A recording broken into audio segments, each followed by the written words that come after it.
Assalamualaikum warahmatullahi wabarakatuh. Alhamdulillahi wa kafa wassalatu wassalamu ala rasulil mujtaba amma ba'd. Puji syukur kehadirat Allah Subhanahu wa taala, salawat dan salam kepada Rasulullah sallallahu alaihi wasallam. Kaum muslimin dan muslimat, wassaimin wassaimat yang dirahmati Allah. Mudah-mudahan Allah Subhanahu wa taala menerima amal ibadah kita di sepanjang Ramadan ini. Puasa kita di siang hari, kemudian qiyam Ramadan kita di malam hari, mudah-mudahan diterima oleh Allah. Meskipun tidak seperti biasa kita banyak beribadah di masjid, namun sekarang ini kita di rumah saja, yaitu wabah yang menimpa kita, yaitu COVID-19 ini, mudah-mudahan akan segera berlalu.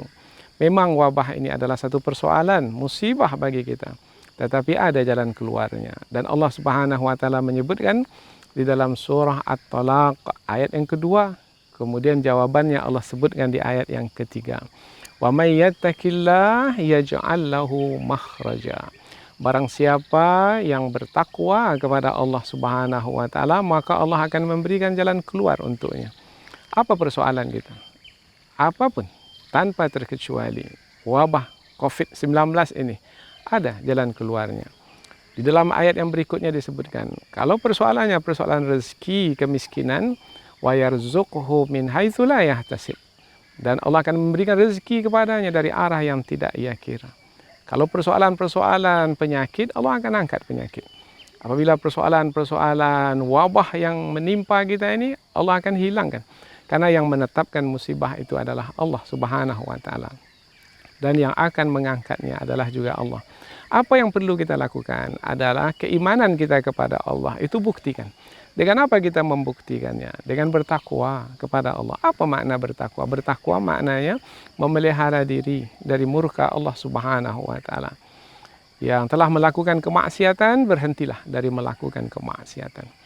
Barang siapa yang selama ini lalai, umpamanya disibukkan oleh dunia ini, padahal hidup ini adalah untuk kita mengumpulkan bekal sebanyak-banyaknya untuk akhirat kita, maka yang lalai, ingatlah kepada Allah Subhanahu wa taala. Inilah masanya kita kembali kepada Allah Subhanahu wa taala. Tubu ilallah, kembalilah kepada Allah, bertaubatlah kepada Allah, bertakwalah kepada Allah.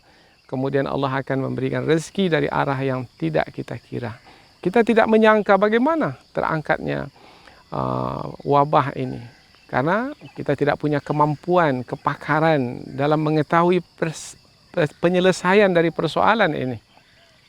Tapi Allah Subhanahu wa taala apabila kita memohon kepadanya dan Allah memperkenankan, maka Allah akan mengangkat dari arah yang tidak kita sangka-sangka. Wa may yatawakkal 'alallah fahuwa hasbuh.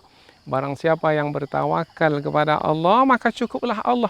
Kalau kita berserah diri kepada Allah, cukuplah Allah untuk menyelesaikan persoalan ini. Memang kita perlu berikhtiar, kita berusaha sekuat tenaga, kita berdiam di rumah, memakai masker, kemudian kita kuatkan sistem imun pada diri kita jaga jarak ketika kita bertemu dengan yang lainnya.